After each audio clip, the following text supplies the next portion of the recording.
വണ്ടിയുടെ മുമ്പിൽ കഴിയുമ്പോൾ നീ വണ്ടി വണ്ടിയുടെ മുമ്പിൽ അവർക്ക് മർദ്ദിക്കാനൊരു കാരണം വേണമെന്ന് എനിക്ക് തോന്നി. അന്നേരം അവരുടെ കാലെ വണ്ടി കയറ്റാൻ വരുന്നോളാന്ന് ചോദിച്ചാൽ അടിച്ചു.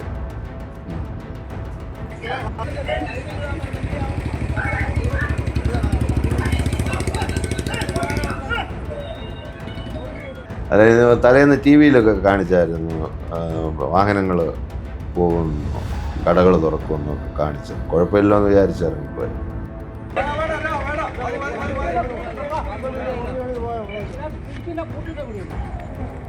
കുറ്റക്കാർക്കെതിരെ നടപടിയെടുക്കാൻ പറ്റുമെന്ന രീതിയിൽ എടുക്കണം.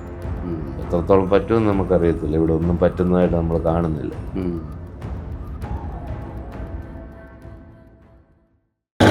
നമസ്കാരം. ഹർത്താലിനിടയിൽ കാർ യാത്രക്കാരനെ മർദ്ദിച്ച സംഭവത്തിൽ പോലീസ് കേസെടുത്തു. ഇന്നലെ രാവിലെ 11:30-ഓടെ റാന്നി തീയാടിക്കലിൽ വെച്ചാണ് ഒരു സംഘം ഹർത്താൽ അനുകൂലികൾ കാർ യാത്രക്കാരനെ മർദ്ദിച്ചത്. പത്തനംതിട്ട നാരങ്ങാനം കന്നിടംകുഴി സ്വദേശിയായ ചെറിയാൻ തോമസ് എന്ന 51 വയസ്സുകാരനാണ് മർദ്ദനമേറ്റത്. ഇദ്ദേഹം ജോലി സംബന്ധമായ ആവശ്യങ്ങൾക്കായി കാറിൽ യാത്ര ചെയ്യുമ്പോഴാണ് ഒരു സംഘം പ്രവർത്തകർ തീയാടിക്കൽ വെച്ച് വാഹനം തടയുന്നത്. വാഹനത്തിലിരുന്ന ഇദ്ദേഹത്തിനെ സമരാനുകൂലികൾ മർദ്ദിക്കുകയായിരുന്നു. എന്നാൽ ഇദ്ദേഹം അവർക്കിടയിലേക്ക് വാഹനം ഇടിപ്പിക്കുവാൻ ശ്രമിച്ചു, വാഹനം ഓടിച്ചു എന്ന് ആരോപണം ഉന്നയിച്ചുകൊണ്ടാണ് മർദ്ദിച്ചതെന്നാണ് സമരാനുകൂലികൾ പറയുന്നത്. ഏതായാലും ഈ മർദ്ദനത്തിൻ്റെ ദൃശ്യമടക്കം സോഷ്യൽ മീഡിയയിൽ പ്രചരിക്കുകയും ചെയ്തിട്ടുണ്ട്. ഇതിൻ്റെ പശ്ചാത്തലത്തിലാണ് പെരുമ്പട്ടി പോലീസ് ഇപ്പോൾ കേസെടുത്തിരിക്കുന്നത്.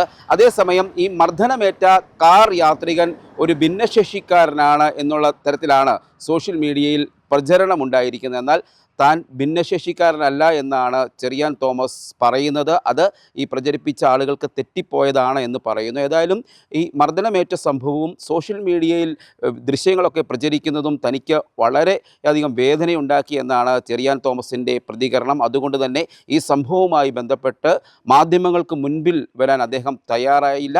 ഈ മർദ്ദനത്തിന് ഇടയാക്കിയ സാഹചര്യങ്ങളെപ്പറ്റി ചെറിയാൻ തോമസ് തന്നെ ഇപ്പോൾ നമ്മളോട് വിശദീകരിക്കുന്നത് കേൾക്കാം. ഇന്നലെ ഞാനൊരു 11:30 ആയപ്പം വെള്ളയിൽ നിന്ന് പറയുന്ന സ്ഥലത്തു നിന്ന് നാരങ്ങാനത്തോട്ട് വരാനൊക്കെ വന്നപ്പം തീയാടിക്ക വെച്ച ഈ സംഭവം ഉണ്ടാകുന്നത്. എന്താ വാഹനത്തിലാണോ വന്നത്? സമരാനുകൂലികൾ തടഞ്ഞോ? ഒരു കാറേലാണ് വന്നത്. വന്നപ്പോൾ ഇവരെന്നെ തടഞ്ഞ് സൈഡാക്കെന്നും പറഞ്ഞ് 2 സൈഡിൽ നിന്നും ചീത്തവാക്കുകളൊക്കെ പറഞ്ഞ് വളരെ മോശമായിട്ട് സംസാരിച്ച് ഒരുത്തൻ വണ്ടി കാലേ കയറ്റാൻ വരുന്നോളാന്ന് ചോദിച്ചുകൊണ്ട് വന്ന് ചെപ്പുക്കന്നെ പുളകെ ഒരൊറ്റയടി. ഈ വാഹനം നിർത്തി താങ്കൾ വാഹനത്തിൽ ഇറങ്ങുന്നതിന് മുൻപ് വാഹനത്തിനകത്തിരിക്കുക. എത്ര പേരുണ്ടായിരുന്നു? അവരൊരു 10-40 പേരോളം ഉണ്ടായിരുന്നു മൊത്തം. ഇവിടെ ഇങ്ങനെ പ്രശ്നങ്ങളുണ്ട്, ഹർത്താലൊക്കെ ഉണ്ടെന്നുള്ള കാര്യം അറിയാമായിരുന്നു? ചേട്ടൻ അറിയാമായിരുന്നു? ഞങ്ങൾ ഈ പണിയൊക്കെ ആയിട്ട് പോകണം, നമ്മളതൊന്നും അങ്ങനെ ശ്രദ്ധിച്ചില്ല. അതായത് തലേന്ന് ടി വിയിലൊക്കെ കാണിച്ചായിരുന്നു, വാഹനങ്ങൾ പോകുന്നു, കടകൾ തുറക്കുമെന്നോ ഒക്കെ കാണിച്ചു. കുഴപ്പമില്ലെന്ന് വിചാരിച്ചിറങ്ങിപ്പോയി. മിനിങ്ങാന്ന് പോയിട്ട് ഫ്ലാഷ് ന്യൂസ് ടി വി കാണിച്ചിരുന്നു. അതുകൊണ്ട് ധൈര്യത്തോടെയാണ് ജോലിക്ക് പോയി. എന്താ ജോലി? കിണർ കുഴിക്കുന്ന പണിയാണ്. ഓ ശരി. വീട്ടിലേക്ക് ഈ സമയത്ത് വാഹനത്തിൽ ഒറ്റയ്ക്കേ ഉള്ളായിരുന്നു? വാഹനത്തിൽ ഞാൻ ഒറ്റയ്ക്കേ ഉള്ളായിരുന്നു. ഇവർ ഈ തടഞ്ഞിട്ട് ഇവരെന്താണ് പറഞ്ഞത് അവിടെ നിന്ന്? ഈ സംഘർഷം, അതായത് തങ്ങളെ മർദ്ദിക്കാനിടയായ ഒരു സാഹചര്യം എന്തായിരുന്നു? അവർക്ക് മർദ്ദിക്കാനൊരു കാരണം വേണമെന്ന് എനിക്ക് തോന്നിയുള്ളൂ. അന്നേരം അവരുടെ കാലെ വണ്ടി കയറ്റാൻ വരുന്നോളാന്ന് ചോദിച്ചാൽ അടിച്ച്. അറിയാവുന്നവരാണോ? അറിയത്തില്ല. അടിച്ച ആളൊരു കഷണ്ടിയൊക്കെ ഉള്ള ഒരു അത്യാവശ്യം നല്ല ശരീരമുള്ള ഒരു കളറും കുറഞ്ഞ ഒരാളാണ്. ഓ, ചേട്ടന് ഒരു ഭിന്നശേഷിക്കാരനെന്നാണ് ഈ സോഷ്യൽ മീഡിയയിലൊക്കെ വരുന്നത്. എന്താണ് നിങ്ങൾക്ക് ഭിന്നശേഷിക്കാരനാണോ? അത് അവർക്ക് എന്തെങ്കിലും തെറ്റ് പറ്റിയതായിരിക്കും. എനിക്ക് ഇതുവരെ കുഴപ്പമൊന്നുമില്ല. ആ തെറ്റിദ്ധാരണയാണല്ലേ. ശരി. ഈ സംഭവമായി ബന്ധപ്പെട്ട് ഈ മർദ്ദനം നടക്കുന്ന സമയത്ത് പോലീസ് ഉണ്ടായിരുന്നോ? ഇല്ല, പോലീസൊന്നും ഇല്ലായിരുന്നു. ശരിക്കും ഭയന്ന് പോയോ? ഭയമാണോ? ഭയമല്ല, ഇത് നമ്മളോടിത് അടി കിട്ടിയല്ലോ എന്നുള്ള ആ ഒരു മാനസിക. അതിനുശേഷം ആരെങ്കിലും വിളിച്ചു വരുത്തിയിട്ടാണോ വീട്ടിലേക്ക് പോയത്? ഇല്ല, ഞാൻ വീട്ടിൽ പോയില്ല. ഞാൻ പിന്നെ തിരിച്ചങ്ങ് പോവായിരുന്നു. ഒരു 10-20 മിനിറ്റ് ഞാൻ അവിടെ ഇരുന്നായിരുന്നു. ഇവരുടെ വേലകളൊക്കെ കണ്ടുകൊണ്ടിരിക്കുമായിരുന്നു. വാഹനമൊക്കെ തടയുന്നുണ്ടായിരുന്നല്ലേ? വളരെ മോശം പരിപാടികളാണ് കാണിക്കുന്നത്.